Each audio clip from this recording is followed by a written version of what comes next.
Yeah. Awesome. All right. 3, 2, 1. Ladies and gentlemen, welcome back to A Hoops Journey, episode 155. If for some reason you're still with us, we've got a great guest for you today. So hopefully you are. This is going to be fun. Back here in the West Coast, right? It's the week of the provincial championships. And when this episode comes out, it will be semifinal Friday out at the Langley Event Center with all four tiers of high school teams competing for championships. Hopefully, the St. Thomas More Knights might be playing in the semis. Who knows if their coaches don't blow it?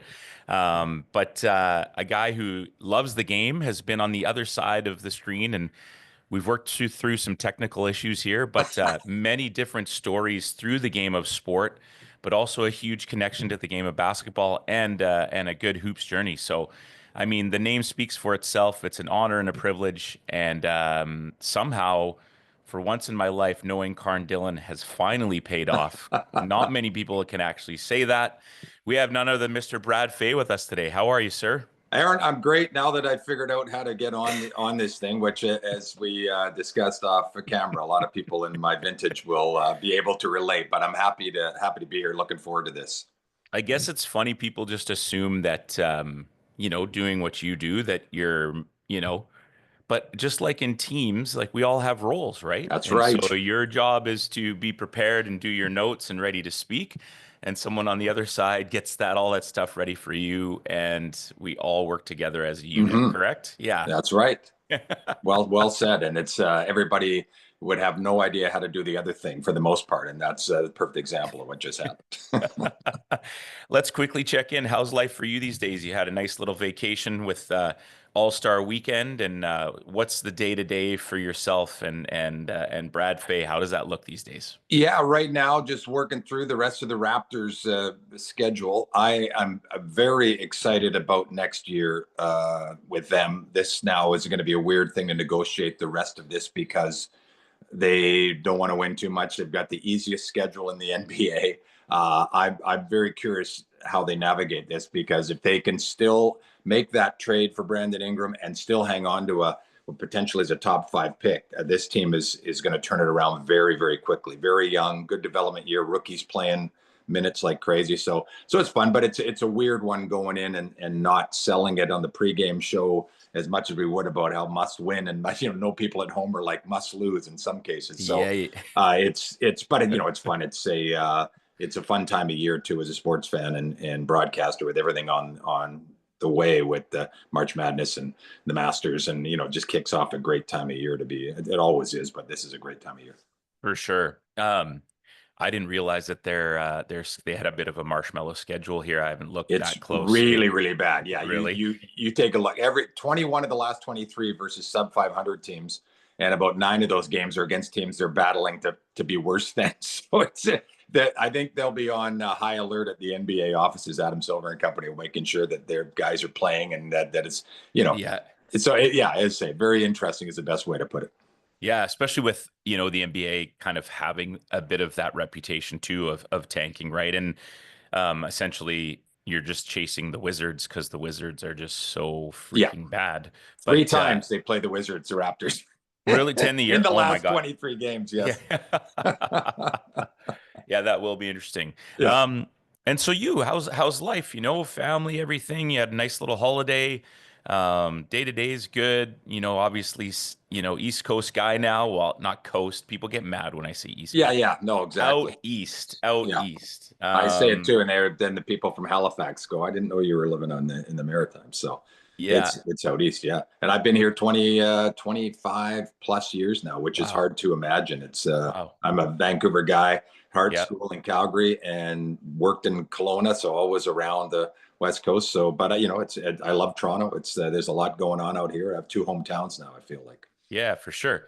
Do you get a chance to make it out west often, or is it just Yes, like, yeah, yeah, I'm lucky. My parents are still alive at 80, soon to be 86 and 89, and damn, there we so I go. get home as much as I can. And my brother and sister, their families, everybody's out there. I'm the kind of the lone wolf that headed east just because I had to with work, and I say that.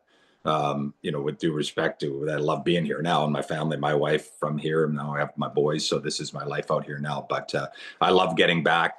And you mentioned right off the top about the BC tournament. That's literally the one thing I miss the most in terms of work. I don't miss going to Canuck games. Was a big BC Lions fan. It's lost on me out here now, but it's been so long and it never works out the timing that I can get back there because it's always in the midst of the Raptors schedule. But I never been to the Langley Event Center. The Agrodome is still my kind of holy grail. And I've seen everything that I've wanted to see in sporting world, but I just still would love to just be able to go and sit down and watch 8 games for a day, sitting and watching high school basketball. It's the best. Grab a Dole Whip. They've still got the Dole Whip. That's what's come over from the Agrodome, which is good. That's awesome. Yeah, it is quite a spectacle. I'm a Terry Fox grad. We won the '94 title in the Agrodome, and then Brad Anderson, is that the Brad Anderson team? Right after they beat North Delta in '93. We beat Richmond High in '94. Okay, and the '93 Singh. team, Davis Sanchez was on North Delta, right? Yes, which I remind everybody out here because Davis lives in my neighborhood and we work. Works. But I tell everybody, I said, this guy was a backcourt mate of Steve Nash on the BC team. And everybody knows he played the NFL as a DB. And he always is like, listen to this man. Because, it's the guys that are in around sports, say, football, whatever. But he was a heck of a basketball player as well. Sure was. Yeah. Played at Cap and then decided to go play Division I football. Why not? I think you're fairly athletic when you can pull that off, right? Yes, that's right. But it is a special time. The LEC does a great job. I mean, they've got the girls right now, so it's 64 teams, four tiers. Yeah, it's crazy. Incredible. You get the day pass, you can pop into any gym you want. It's quite a cool experience, and the people there do a great job. And they just finished the junior boys. They go right into the senior girls, and then next Wednesday starts the senior boys. It's a crazy 3 weeks. So basketball nirvana. For sure. And let's go back for you in time. Talk about yourself just growing up as a young guy and I guess the assumption made as someone who gets into your field, we've talked with Tim McAuliffe, right? We'd have Blake Murphy on and sort of just there has to be some sort of love for sport, I guess would be an assumption if you get into a role like yourself. So how did that foundation start for you and what was life like for you growing up as a little guy? Yeah, so I grew up in Marple, Oak Ridge area of Vancouver and went to Dr. Annie B. Jameson, which it feels like Leave It to Beaver time. It was the last of the innocents, and my friends and I still talk about it when I'm home. We still go for a walk around there, and then went to Churchill High School from there. No middle school. I know some of your guests, of junior high or middle school, whatever it's called, and out here is a lot of middle school. We didn't. We went right from grade 7 to grade 8, which was a big jump because those grade 12 kids were full grown men. And Churchill was an interesting mix. A little bit of the rough edge from south of the school came in, and then we came in from Jameson. Like I said, the Leave It to Beaver kids. But my brother. Hang on, down goes Fraser. There we go. My brother was right into sports right from the start. My dad, got us into it. And so I kind of followed him. It's a classic story. He was, 2.5 years older than me, 3 grades ahead of me. I got to tag along a lot when they needed an extra guy for whether it was street hockey or touch football, or we never played much basketball in the early days as it's all changed. It didn't happen until high school. But my dad still at 89 is the biggest sports fan, watches everything.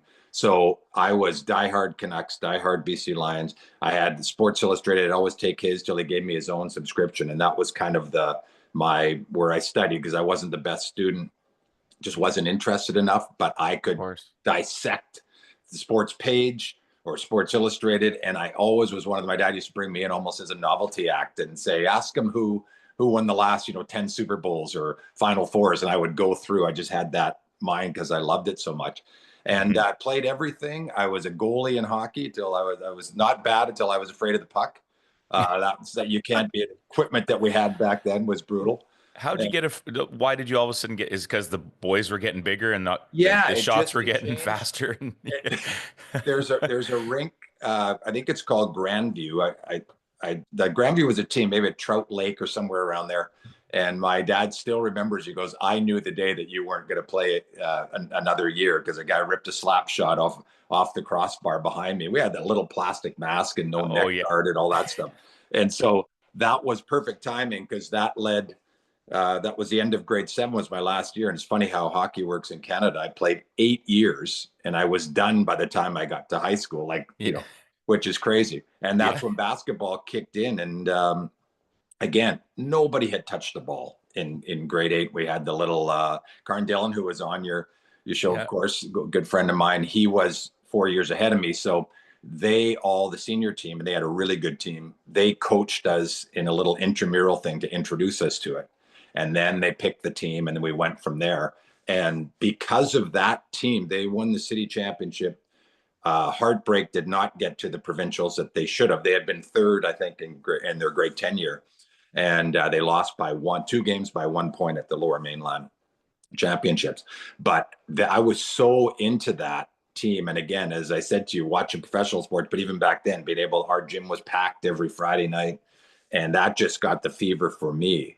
And so I played everything in high school and soccer, and I was in track and all that stuff, but basketball began to take over. And I always wish, I still have the dream sometimes that I'm back there and I get the buzz a little bit earlier. If I had started grade 8 playing every day the way we were in grade 12, where we just found a court or found a gym or a piece of asphalt and just wanted to play all the time, it hit a little bit late. So I was a late bloomer in that sense, but I loved it. I loved the whole atmosphere. I loved the game, and obviously still do. So that's where everything was probably planted in me.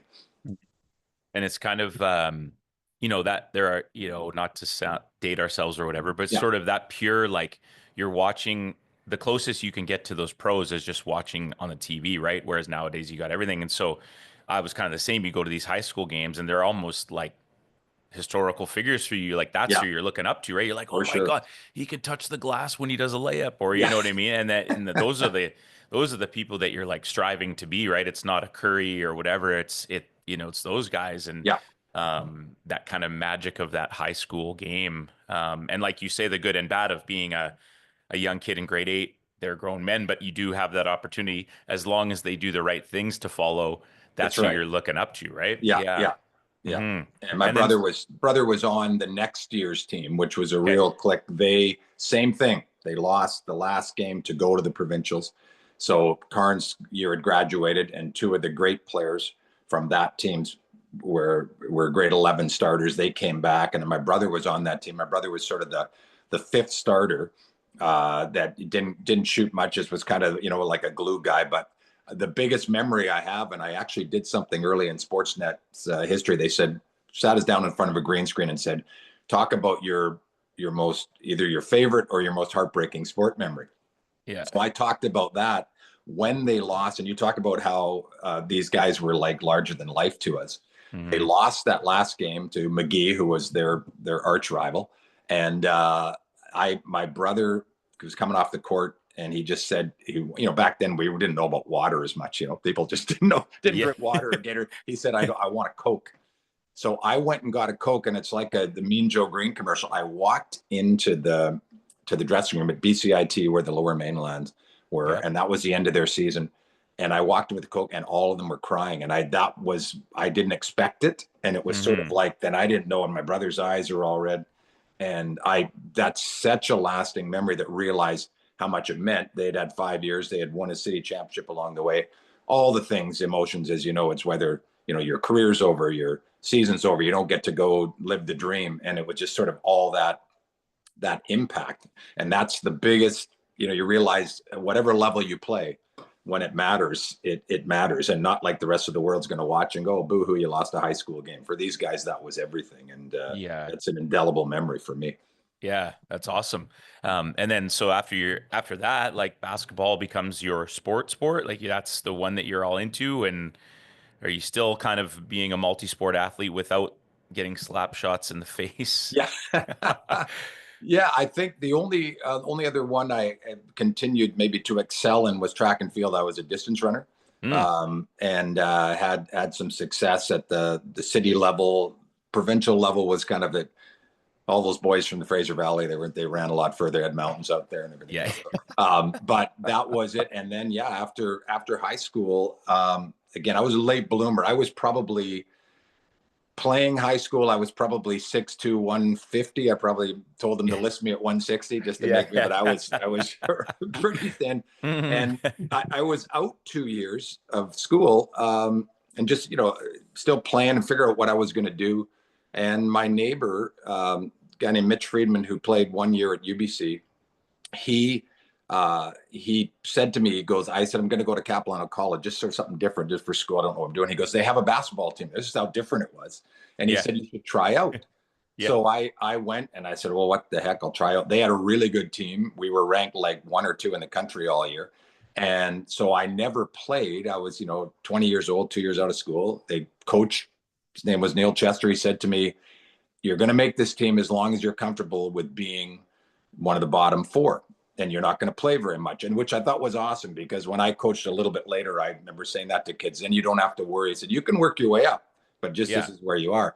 And they had 2 great guards, and I got to practice against them every day. And that's when I got the buzz again. And then I went to Mount Royal College in Calgary and I was a starter there. We had a good team, and I was a shooter, and it was a 3-point line had just come in. That's how old I am. Only a few years old. Nobody shot them.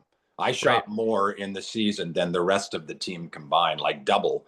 But I was pretty one-dimensional in that sense. I was a good shooter, but I wasn't strong enough. And those are other regrets I have, that, what's the best weapon? A shot. Fake. Go buy them. But I just wanted to shoot. But that changed my life. It was just a blast. Met all the people that were important to me, and then, and eventually led to, what I'm doing. It's there's nothing like playing college or university sports. It's amazing. For sure.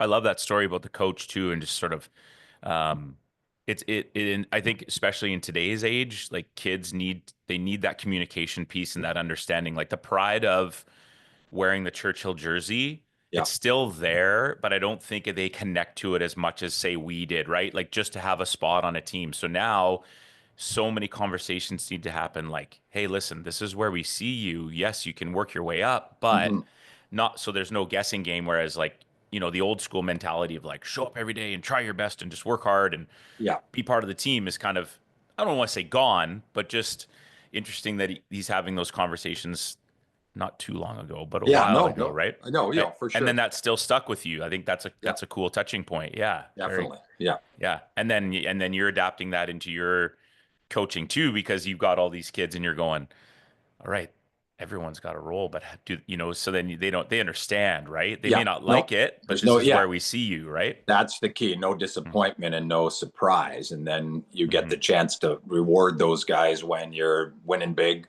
You get them on the court and that kind of stuff, because it pays off. And sometimes that's all it takes. I remember I very, very rarely played at Capilano College, but getting in was fun. And everybody on the guys, the starters on the bench, were in your corner. And I learned that when I went to the other end of it at Mount Royal, when I became a starter. Some of the best guys on our team were the 10th, 11th, 12th men, because they were funny, and that's when as you get older, you realize you're told when you're younger, everybody's important, it's a part of a team. And you realize it was, because they kept it light and they showed up every day, never had to take their sweatpants off. It's like Ralph Malphin, happy to get your clothes on underneath.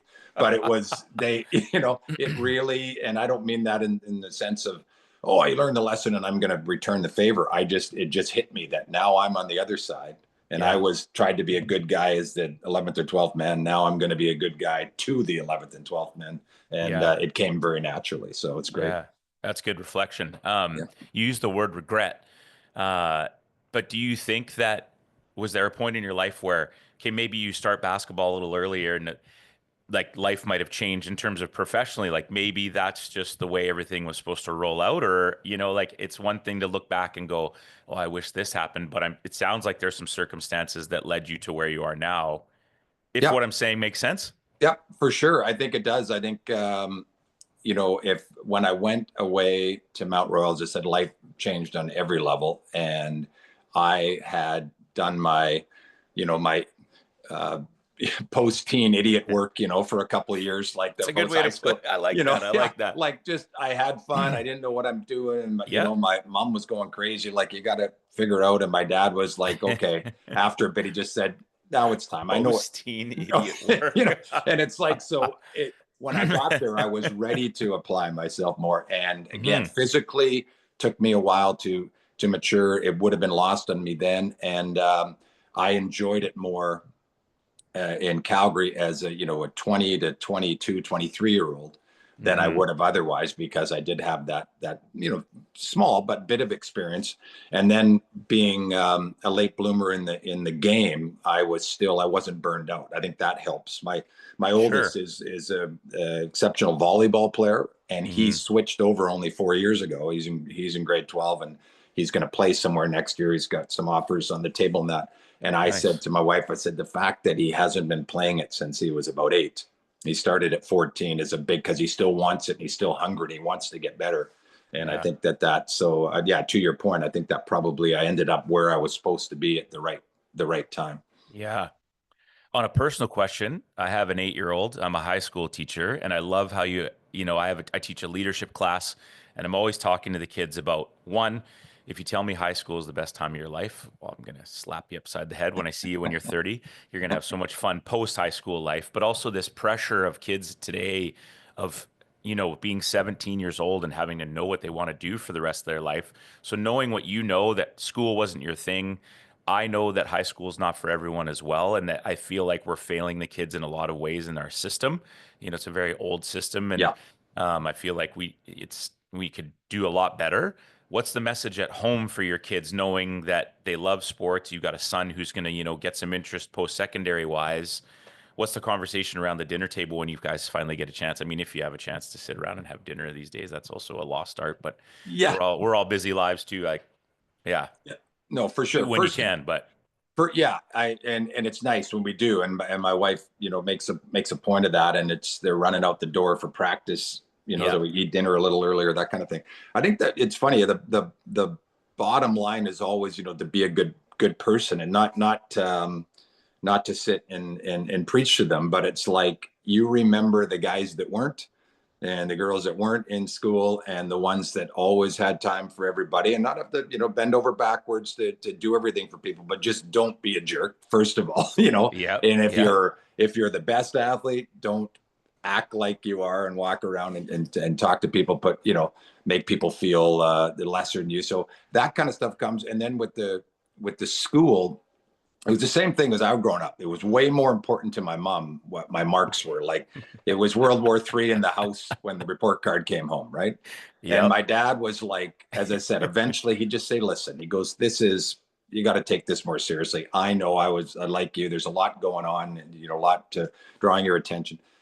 So my wife, same thing. It's like a little bit of panic when there's a drop in the grades or whatever. And I'm more of, okay, let's see the big picture, see how they respond when the people around, they're social, they're good, they're don't have to be the leaders, don't have to be but they're, they move with ease in different groups. That's the most important stuff to me. And then I Hmm. think the reverse of it is this, or roundabout, is that the sports is teaching them things. I don't know. I literally can't think of anyone that played sports at a serious level. So the late stages of high school, or especially post-secondary, that has really struggled in, like, people Mm. that I know. And it doesn't mean that they all set the world on fire, but everybody found something, and they got through those years, and it serves them well. So I always feel like just kind of we're guiding to get to that point, and then you'll see a point where they're like, okay, they're good, they're on their own, and you still support them. But Mhm. that's more what I feel, bigger picture stuff, I guess, around the dinner table. Yeah, I love that. And when you think of it, sport is uh, essentially a lot of it is just working through relationships, right? Yeah. Where am I on this team? How do I adapt with my coaches? And then how do I try to fit in and make this whole dynamic of the kid with the ego, the kid who's an ass, the kid, you Yeah. know what I mean? Like all, Yeah. and make that all work. And there's so many life skills that cannot be taught anywhere else when you're involved in that, no matter, what you choose to do in life, right? So true. And how Hmm. many people know somebody, and I won't say names, not that anyone would know who they are, but Sure. a couple of guys in high school, exceptional athletes, like talking about everything. They would have been among the best athletes in the whole city. Could not take a teacher or a coach telling them, get on the Yeah. line and run, and then they Right. they give the expletive, and it's like, and then eventually the coaches can't have you on the team anymore. And it's like, well, I'm Yeah. the best player. Well, we can't do it. Yeah. And it just is that, so such a small thing, but it's say learning how to react, how to take criticism. Coaches know. You coach, right? You coach in Yep. high school. Yeah. Yep. The some kids need to be coddled. Some kids need to be, pushed and driven. And some kids take it as, oh, he's favors so and so. He never gets mad at him. Well, he knows that kid. In hindsight, when you get through, that kid never needed to be told what to do. Others Yeah. need to be pushed and prodded, and not to the Bobby Knight extent, but the Sure. sort of like sometimes you call out in front. It used to get me when I was not a good defensive player, and when the coach called it out in front of me in the middle of the game. Yeah. What happened the next two possessions? I locked in defensively because he embarrassed me, but he knew I needed that, Yeah. and so all that learning, as you say, life lessons. I love that phrase, because there is so much from sports, and you don't notice it when it's happening, and then as you get older, you realize working with people in an office, you have to you can't just overreact to everything somebody says. Just figure out the pattern, who they are, and how to deal with them. Yeah. Awesome. And as you talked about life lessons and skills, so Mount Royal kind of wraps up. How does your career start to roll for you? What are the ups and downs and in betweens as soon as you kind of move on from, post-secondary life? Yeah, so I was, sports was always something, that interested me. Whether it be sports writer or what I do now, but that's one of those jobs as a kid. You're like, yeah, well, it's like Michael J. Fox moving to Hollywood at 16. His parents are like, what are you doing? It all works out. So it's like, who doesn't want to do that? But the big turning point for me was so in the point that I'm playing in Calgary, and my friends from high school were still playing pickup ball and men's league and everything else. So I'd come home for the summer and had nothing to do. Didn't get a job when I came home. So we're just playing every day. And we ended up at Marple Community Center. Somebody gave us a heads up, there's a good noon run. So it ends up being, it's all media legends in Vancouver: Tony Gallagher, John McKeachie, Elliot Papp, all these guys that are either on air or writing. And you just sort of walk in, you're kind of starstruck. And then the other side of that is I walk in and I'm not only 20 years younger than them, but I'm in my prime playing. So I'm impressing them, and they were very competitive, and, winners stay on the court and everything else. So they always wanted me on their team.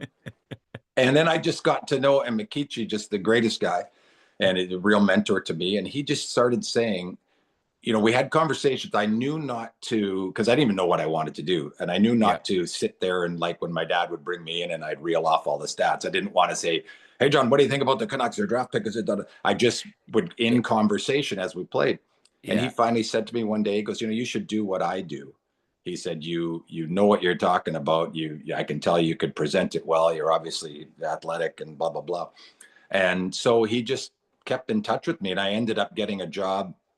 I took a 1-year course. Finally, school clicked. It was a Columbia Academy of Broadcast, which the great Don Taylor went through. A bunch of guys did. It was like a 9-month comprehensive course. And it ended up getting me a job in radio in Campbell River for a year. And then I got what I thought was going to be the dream job. I was newspaper sports writer in Kelowna. And I had gone to the Okanagan every summer as a kid. So I lived there for 3-4 years. But during that time, I'd come down, he'd say, let's go grab a beer. And he introduced me to Dan Russell. He introduced me to Bernie Pascal, all these, and he kept in touch. And he said, he told them, this guy can do this. And so it ended up where I came down and began doing a little bit of part-time stuff at BC TV. And then I had to take the gamble of leaving the paper, because they were offering me more and more work, not full-time at BC TV, but I trusted my ability by that point, that if I got in enough, they would eventually hire me. And that's what happened. But if McKeachie hadn't opened the door, I would have sent a homemade tape where there's a newspaper guy in Kelowna who's never been on TV before. So, people have to open doors for you.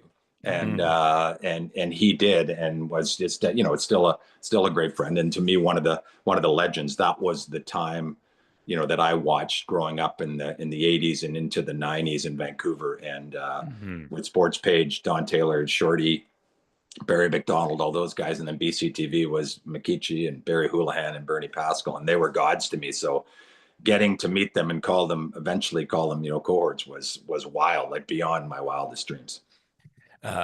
Man, just the names bringing it Yeah. back. Yes. So good, so good. I mean, we had McKeachie on too.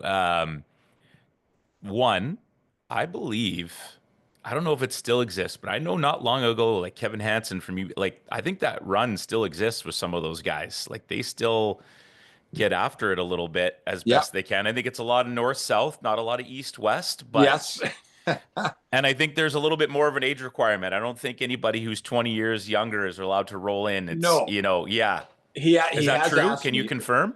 McKeach has Yeah. asked me a few times. He's come out and play, Yeah.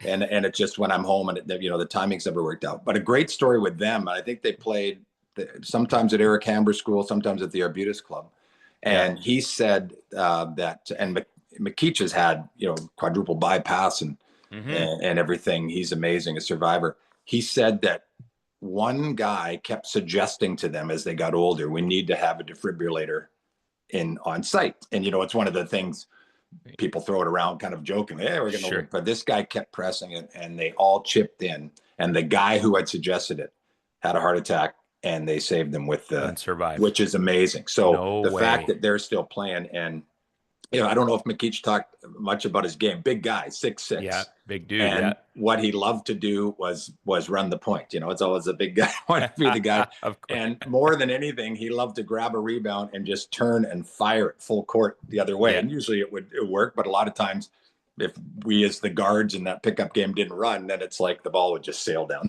bounce Yeah. out of the court. But they were just so, and him calling like little huddles on the to run a play, just the best. Yeah. Everything's very fast, like. Oh, yeah. So I have great memories of those times. But those guys wanted to win. Tony Gallagher is one of the most competitive Really? people. He's a lefty, Yeah. great shooter, Yeah. but sharp elbows. He didn't, apparently a really good tennis player. So I think basketball was his way. He got to take out the little bit of physical aspect of it. But Sure. those guys, yeah, they were all just amazing. And anytime I see them, that's the first thing that Tony Gallagher, the way he talks, it's, hey, you still got the jumper? That's what he always says.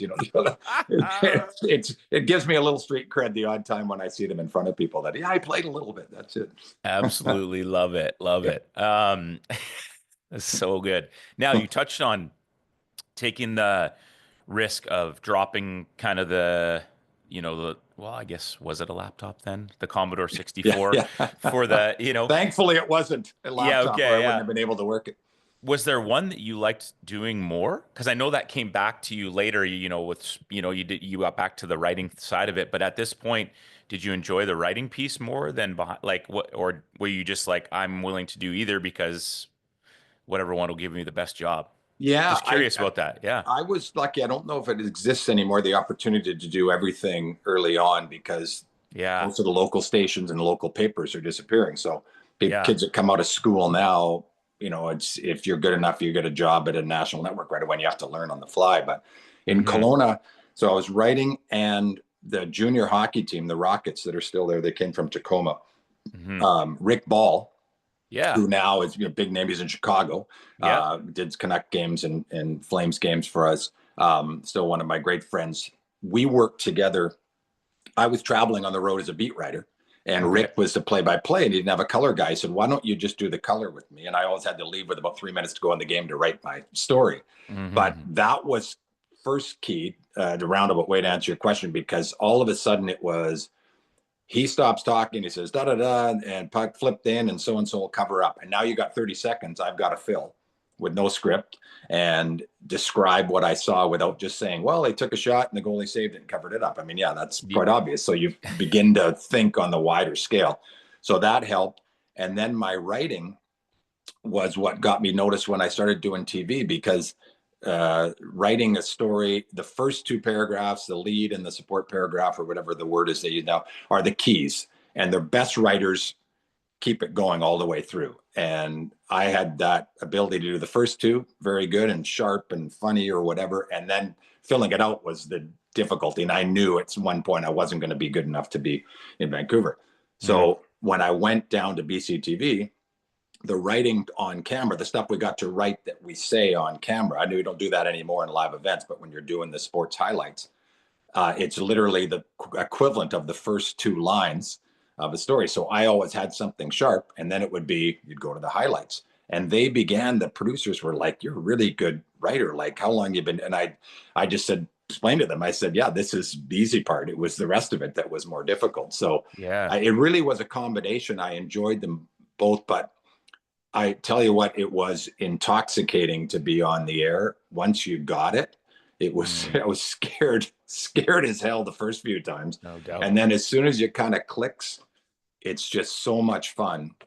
And then you get, challenges as you go, and you get into live events where there is no script and you just kind of fly by the seat of your pants. But I've heard people use that phrase of, where you feel alive. It is, almost every single time when I get off the air, my body's electrified. Like, it's really, really exciting. So to answer your question, eventually it just became the TV. It was no comparison. And I like to write, and I do a little bit for the website, but it's spectacular way to make a living, for sure. Besides the benefits of seeing all these great events, it's just when you have to present, lights on, usually it's live and you got to go. It's pretty amazing. Before I'm going to ask you, like, to give us some of your most favorite events, but one more question from a competitive side of things and a sports side. You start that job, you're building your craft. How does one build their craft? Do you go back and watch your own film? Do you ask others their thoughts and opinions? Do you take notes after on yourself, what you said, did differently? Like, I listen to our episodes and I cringe, listening to myself kind of, oh, I mean, you sound like a teenage girl. You said like so many times, and so, and it takes time, like 155 episodes in, and I'm still going, okay, you could do this better. So you're early on, pretty unique scenario where you're on TV. So it's already out there. There's not a lot you can do about it at this point, right? Yeah. But it's just next time up, which is very sports mentality based. So what was your craft? And do you still carry those things to this day, knowing that sometimes it's live, sometimes it's not, whatever? Yeah. I definitely do. I watch now. It's much easier because everything is, on the server, and you just go home and you don't even have to record it. Sometimes you can just call up Raptors pregame show and look. And I'm still so do that. OG is like one person, and you're just reading, and that's right. I still do that religiously. Nobody was smoking in the background, were they? No. Okay. I was early on. I would go in and find the tapes of the show right after they ended, and watch and sit and watch back and forth. There was these big machines, these big giant tapes that looked like a textbook.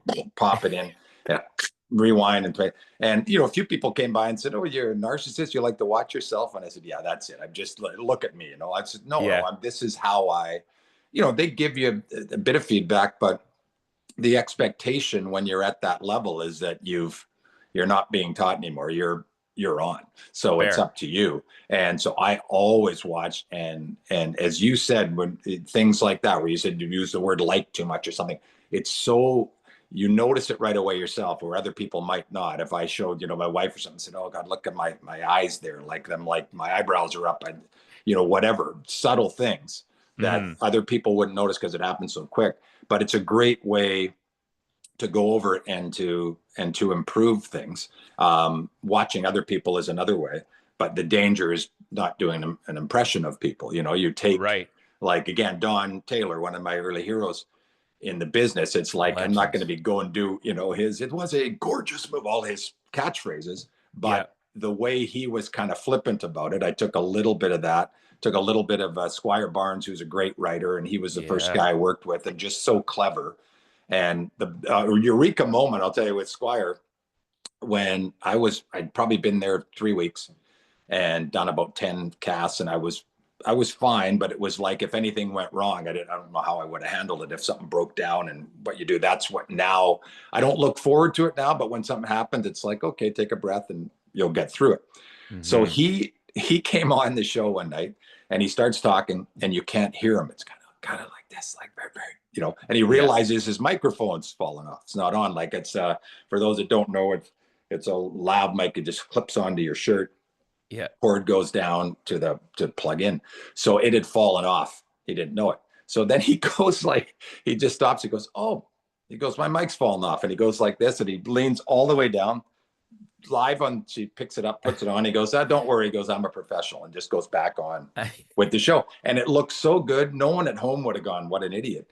Yeah. And whereas I know at that point in my career, if that had happened to me, I would have tried to keep talking and feel like maybe they can't see if I'm leaning down and getting, and that was a huge lesson in that sense. Yeah. Just And, look but, down and yell. And yeah, so in yeah, tonight's game. yes, exactly. Maybe they won't notice. And so, but the ultimate in all of it is knowledge is king. And here we are having this conversation and we're telling stories about things that happen because we know them. It's not like there's no nerves or no like, oh, I've got to remember things exactly. So everything is preparation. And, I remember a producer said to me many years ago at Sportsnet and just said, there was the greatest compliment I got. He just said, you're the most prepared every sport that you do. And I don't know necessarily if that's true still or whatever, but I bounce around a lot of sports. And he just said, you're always prepared. And I remember thinking that's a pretty nice compliment because it comes through. And so if everything goes wrong, you know what you're talking about. If I had to read the news and then we're talking about, some huge world story and there's a teleprompter and the teleprompter goes down, you have no clue. That's when you look kind of, but if you're comfortable with what your subject matter is, there's nothing better. It's just like speaking at a wedding for a friend. You're just up there telling 4 or 5 stories that people are going to laugh at, and them. You don't have to write them down and read them out. Yeah. You were there, kind of thing. Yeah, So that's what that was a real turning point. Once I realized you can never have too much knowledge. You probably won't use it all on a nightly basis, but it always is good to have it here and down in front of you on paper. And I think too, like you touched on, because you do are part of so many different sports, you kind of have to if you get in that repetition of maybe just strictly Raptors, it can get comfortable or whatever. Not that you would, No, but just I sort know of what you're you like, mean, though. I've got a different event and I've got to make sure I'm ready for that, which is great. So great segue. Well done. It's like you know what you're doing here. So based on all these experiences, before we ask you about your favorite chips, like when you sit back, and I'm sure once you retire and walk away and go enjoy, the real good life, when you think about your career up to this point, what are some events that stand out for you for whatever reason? Are there a couple that are, that kind of make the hair stand up for different reasons or good, bad, or in between? Yeah, definitely. I think there's touchstones along the way where you think it might not get any better than this. And the first one would have been when I first started at BC TV, and it was the spring of '97. So it was right in the middle of the second three-peat for the Bulls. And I sat right beside Barry McDonald, and we were both reporting, and it was watching them come in that year and watching Michael and Scotty going up and down. And I remember him saying to me, he goes, it's pretty nice to watch Scotty Pippen move it, like front row or second row, whatever it is down there. I remember thinking, I'm getting paid to do this, and I'm watching maybe the greatest team and greatest player, not maybe the greatest player, the greatest player of all time. My kids, I got one that's LeBron, one that's Michael, so I always oh, there you go, nice. But at that point, and maybe the greatest team of all time as well. So that was one. Then when I had my first opportunity to do a real contract negotiation, I was in Toronto. I'd been there for 4 years, and Vancouver. They were trying to. I don't know if it ever happened, but they were talking about resurrecting Sports Page. So I was still single at that point, and they called me and said, "Would you be interested?" And I was kind of missing Vancouver, so I thought, okay. I let me talk to Sportsnet. And I didn't sort of go and use it as a negotiation. I just went in and said they've made this offer and such and such. And the guy said, well, we definitely want to keep you. And he goes, come back tomorrow. I'll have an offer for you. So they upped the money to a certain extent, but they said, you're a golf fan, right? I said, yeah. And they said, we want to make you our major golf reporter, right? So it was like Kramer, when they said coffee for life, and he says, I'll take it before anything else. Yeah.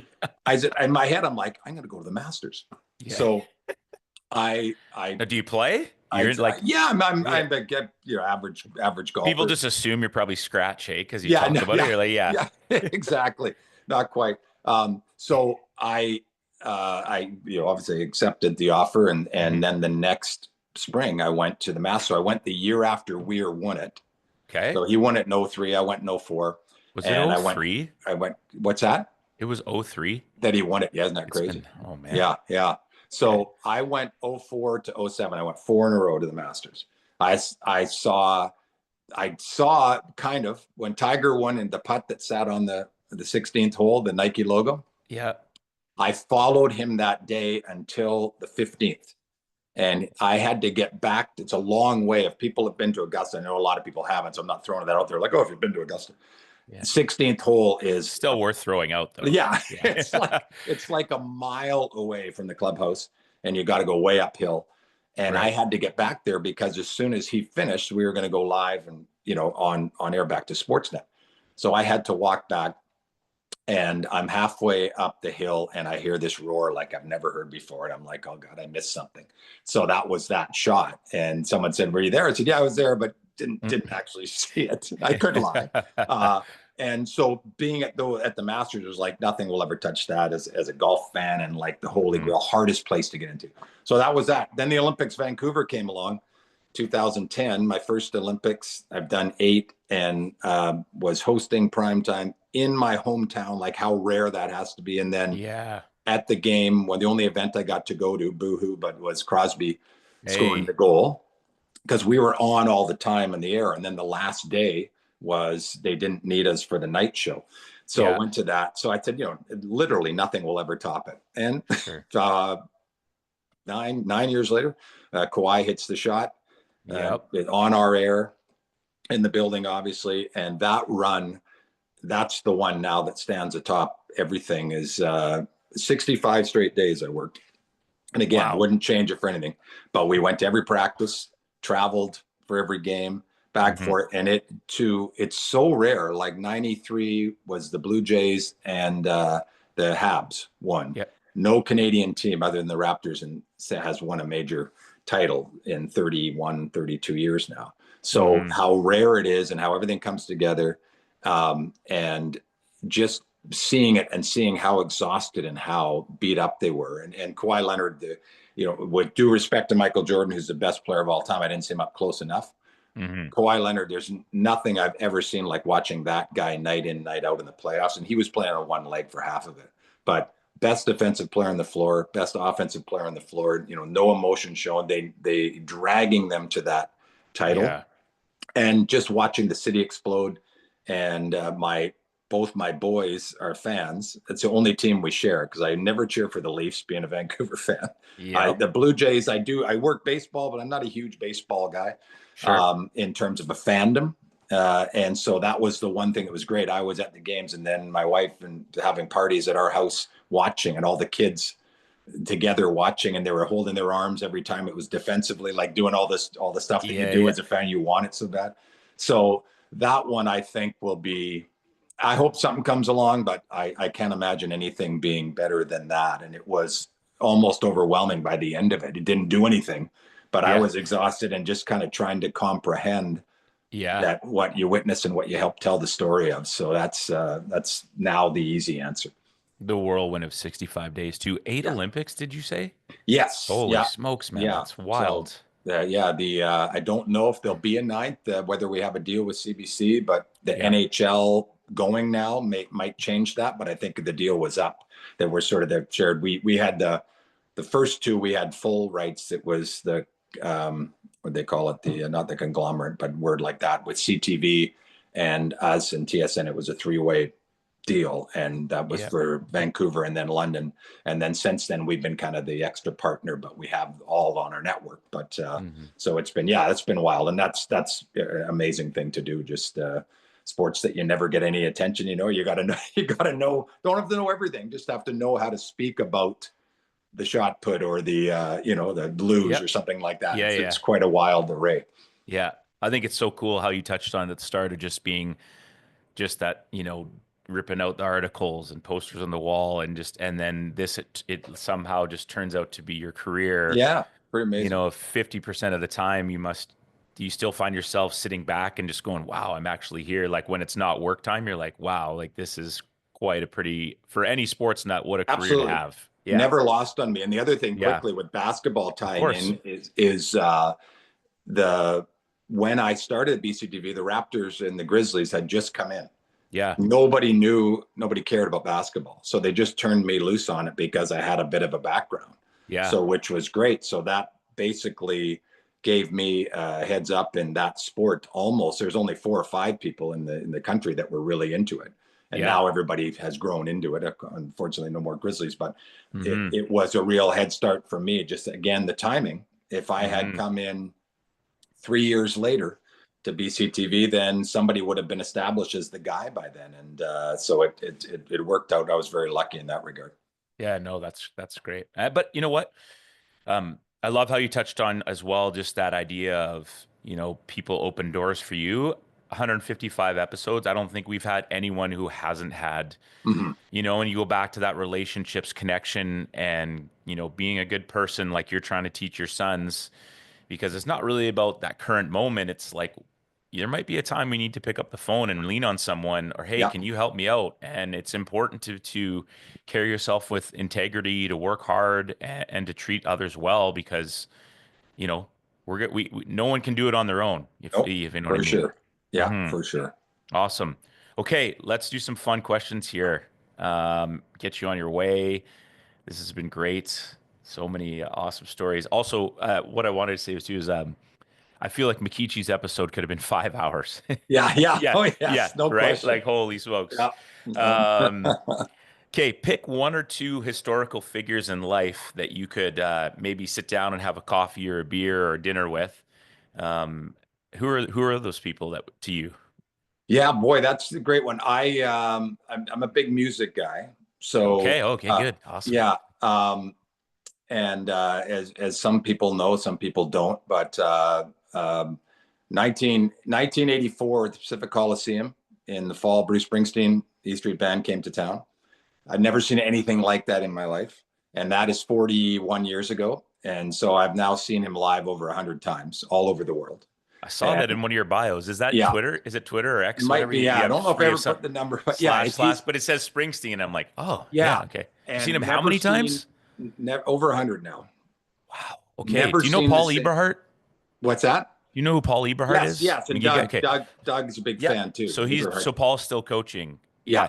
I feel I got to get the numbers from him. I'm going to ask him yeah, today. Okay. and so He's the it only one I became a know that thing. might rival that. Yeah, one of my there's a lot of people with way more than me, Sure. I meet them, and it's not like, oh, I got to catch up. Never seen the same set list twice, which is incredible. And that because that's one thing I keep. I'm a keepsake guy, so I keep the ticket stubs and then print out the set list.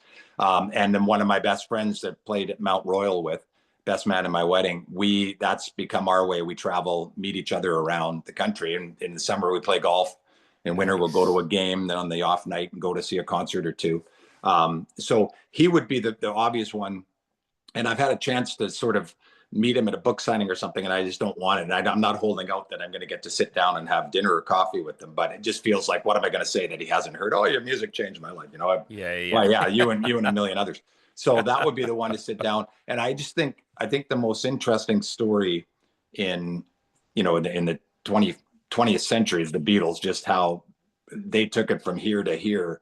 So as much as I'm a Paul McCartney guy side with, I think John Lennon would be the interesting one to really sit down and have him be in a good mind and not dismissing it as he got near the end of his life. He was like, oh, the Beatles, whatever. I would Yeah. just love to know that whole thing of, you were 15 and where the dream was, where it went to, and how it all happened. I love the process of that because I get to see great athletes all the time and get paid to do it. So music's kind of become my outlet. That in a lot of ways is more interesting to me. The whole process of writing songs and Mm-hmm. playing concerts and becoming these icons that they did. Mm. Matt, do we even need to ask the music question? We will though. Just finally, so my mom's favorite, God rest her soul, was Bruce Springsteen, right? We got Yeah. her the tape cassette live thing, I Oh, think she great. was more enamored with his butt or whatever, Yeah. but still. So we listened to a lot of Springsteen in our house, and so I told my wife, I was like, if there's anything I could ever do, I'm a Cubs guy, so I always wanted to do Wrigley, but whatever. So he was supposed to come last year, 2023, but then he got ill. He had Yes, the that's stomach right. issues, and we were like, "Holy crap, is this going to be it? Like, did we just miss the chance?" And then Yeah. he ended up going back. So he was there Yeah. in November, and I can't put it into words of what I saw. You were there at the show. Yes, I was there too. Yeah. I like came out with my high school backcourt mate. So this ties it in yes, nicely. Darren May, Fay May backcourt, and he's a big fan. And I flew out to see my parents, and he and I went to the show, and it's honestly, I said to someone, over 100 shows, and I'm still putting it in the conversation as one of the best I've ever seen. And he's Wow. 75 years old, so I hear And what he you're was saying. limping around. It was Like he's incredible. like Yeah, I was like three yeah, plus hours. I'm like, yeah. what is going on here? It was just amazing, Well, absolutely because amazing. you hear people tell you, right? And Yeah, Eve and other people, oh, you won't believe it, da da da. But it's like you really have to experience no, it. And you I do. was like, and like you said, I was looking up set lists and I was like, Yeah, oh, and then I was like, oh, he's not doesn't have I'm on fire. And then he played it. and he And like played. Yeah, yeah, I got I know. emotional. I was like, Yeah, it brought me back to so many things and for thinking about sure. my mom. And I was like, wow, Yeah, oh, there that's aren't many amazing. That's people. Yeah, amazing. it was so good. Well Yeah, done.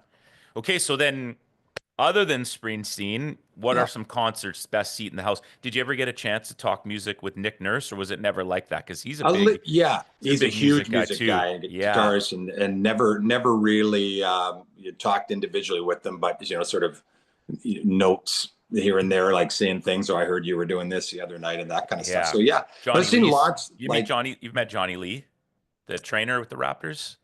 I know I didn't know he's a music Yeah, guy though. yeah. Yeah. He's a Richmond guy, Okay. and so he grew up with the Colts era, Bill Disbro, Yeah. and all those guys, and so now he's Yeah. with the Raptors. So we had him on, and he said Nick has taken him to a few shows that were just Yeah. like wow, and he had no idea he was such a And huge. he would Yeah, get the access too. You know what yeah, I love? I want to say when you mentioned the Colts, when you had Alan Tate on yeah. and you asked him who he'd like to see, and then I'm sitting on, at 30,000 feet and I'm going, he's got to say Boston. He's got to say Boston. And he did. Yeah, Because there that you go. when they played long time with the Yep, foreplay before and come to the poster, that was one of the greatest things I'd ever seen. Like that was yep, so cool. So, yeah, but yeah, no, it's always like I'm pretty much my music taste. It's expanded the last few years because I always said to my wife, all my heroes are getting older. They're going to yeah, stop touring.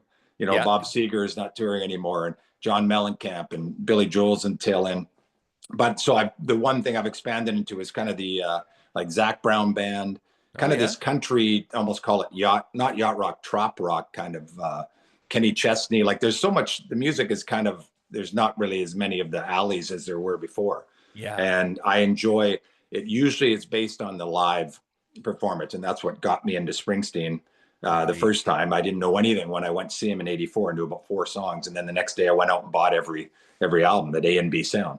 But so Nice. now Yes. it's Shout out like, AB Sound. yeah, Well done. Boxing Day, we'd go down there too. Oh yeah. But yeah, so if I saw Zach Brown, because someone said you'd love him, and it was a beautiful summer night at the amphitheater in Toronto, and then I've been listening to ever since. So that seems to be, it's kind of in reverse for me that I see somebody, I'm gonna get their music. And Yeah. my Yeah. wife's big, her two are U2 and Pearl Jam, so we've seen them a number of times as well. And Pearl Jam's very similar to Springsteen. Never play the same set list, long show, really Yeah. involved with the crowd. There's great emotion. There's great energy. I mean, you're exhausted when it's over. I can't imagine how they feel. So Yeah. Yeah. Yeah. It's so funny. I just said to my wife the other day, I was like, we really need to try to see Pearl Jam. So yeah, yeah. Um, recommend it. awesome.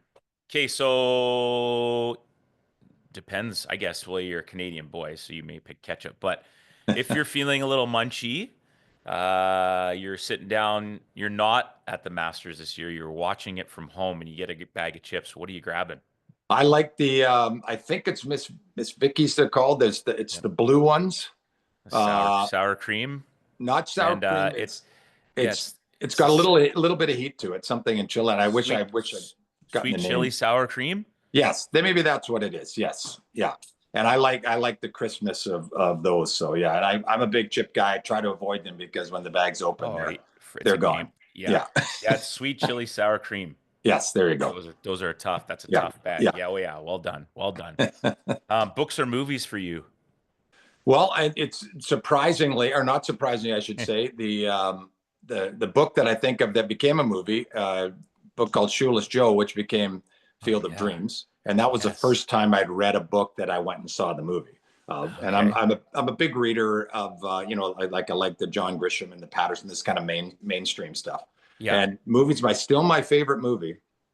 And the sequels kind of dumbed it down a little bit, but the original Rocky is, Ah, again, that was an impactful moment. I saw it in the theater. We're actually in California visiting my grandmother, okay. and the entire theater was standing for the final round of of the fight No scene. way. And then when the guy says we have a split decision, and the crowd in this theater was quieting each other like split decision, we need to hear. It was like being at a fight. And that every time I watch that movie, it gets me and it moves me emotionally. It's really, really dark. The Mm, character is so well developed, and again, it became by yeah, the sequels everybody mocks, but for that sure. original one is still, I'll hold it up with almost any movie. But I always say the late 60s, maybe 69 or 70 to the mid 70s is the best time for movies for me, like stuff like Jaws and All the President's Men and Butch Cassidy and the Sundance Kid and The Sting. Those are still the ones I go back to when I want to kind of rewatch something. And Rocky's in that time frame as well. Amazing. It's true though. That's good. Yeah. And yeah, movies are great too because they, like music, they can create moments and memories for you for life, right? When Yeah. you hear it or see it, you're like, it brings you back No somewhere. So question. Hear a little yeah, bit of the song of any yeah, any score, right? for sure. Definitely. Um, okay, if you could eat one dish for the rest of your life, what would Mm. it be? It would have to be some kind of pasta.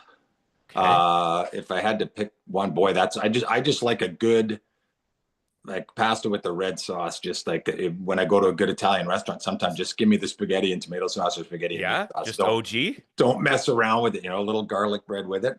I could Okay. eat pasta every night. It wouldn't bother me. But the waistline Yeah, might might might argue feel with it. you. But I yeah, it's pretty tough to beat that. Love it. Parmesan too or no? Yeah, yeah, Okay. Parmesan for sure. Yeah, yeah. Yeah. Okay. Um, Now this is a fun question for us. So, is there someone out there in all the people you've met, no friends, few far in between? You've seen the guests we've had, it's, all over the place, lots of different journeys through the game that we love and sports that we love. Who would you like to see on a hoops journey? But just like Karn was the connect for you, Yeah. you can't throw anybody out there that's not willing to be on and you'd be like, yo, Faye, did you really just Yeah. have me like I gotta meet with this guy and someone who's actually gonna probably say, yeah, who's out there for you? You know who I think might be a real option is Chris Galis Okay. on Awesome. BCTV, which is amazing that he now is the anchor at BCTV, like full circle for me. He was Yeah. a teammate of mine at Mount Royal. Great dude, So good. and really athletic. He ended up being more into rugby than he was in basketball, but he played a year at Mount Royal. And then he was a smart guy. He would have made the team definitely the next year when we were really good. We had a lot of guys coming back, but he got into the broadcasting program at Mount Royal, Okay. and that's what propelled him to great heights. He went down to the States for a while, and now has been at BCTV probably 10, 12 years, I guess. Yeah. The new Tony Parsons. So I Yeah. think he would have some great stories. Very, very funny man. As much as he's a straight news guy, Sure. he'd enjoy it too, I believe. So Awesome. That yeah, would be the fun part is to see what a lot of these people are like kind of yeah, just in their regular lives, yeah. right? Break Yeah, down yeah, the yeah. facade. For sure, for sure. Speaking of rugby, I went to the Sevens on the weekend. It was really great. Had a good Oh, time. yes, Super he fun was at event. it too. I know Cool. that for a fact just because I saw him mention it. So I mean, that's what a sport. Yeah.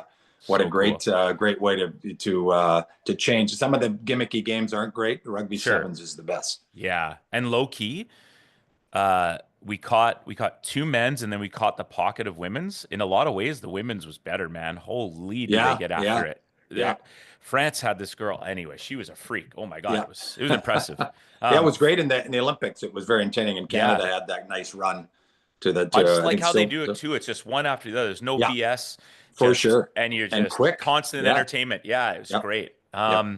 Listen, thank you for being with us. Hey, This is great. A guy, a local guy who's carved out a really cool career, used sports as an advantage and loves sports. Was a part of the BC high schools, which, as I said, for when this comes out, it'll be a big day for a lot of high school kids. Any last thoughts, ideas, or reflections before we get you on your way and continued success to you and your family and all their endeavors. I appreciate it. And I did want to shout out Garrett Davies that I mentioned to you in our Yes. correspondence that I was there the night he scored the 45 in the final, one of the great, and no 3-point line. He would have had Yeah. close to 55 maybe. And the one moment was they were up big, they were going to win, Yeah. arch rival Richmond, and he came across center and the crowd started yelling shoot, and he took 2 steps and shot. It would have been a logo 3. And I just remember him kind of shaking his head, and it's such an indelible image. And I think I only saw one more after that when I came back to BCTV. It was the year that Pastor Baines was MVP, one of the Yep. greats for Richmond. So yeah, parting thoughts. Given the week that this is going to run, all the best to everybody in that tournament, and don't ever sell it short because it's a lifetime memory. And here I am all these years later, never played in it. Still wish I did, but love watching it and miss seeing it. Amazing. Good wrap up. Karn has promised me that him and I will connect for a beer and we're going to break your episode down. So he's going to let me know Absolutely. how many truths were told. Great connecting with you. Like I said, all the best for you and your family and your career. Keep rolling. Make it out west one year. Come out for the BCs when the timing is right. I hope so. Hopefully it's still at the LEC and hope you can kind of just see the spectacle it's become because the game has grown and it's still at the high school level, just as popular as ever. All the best. Awesome. Episode 155. Thank you to our sponsors, and we'll see you on the next one.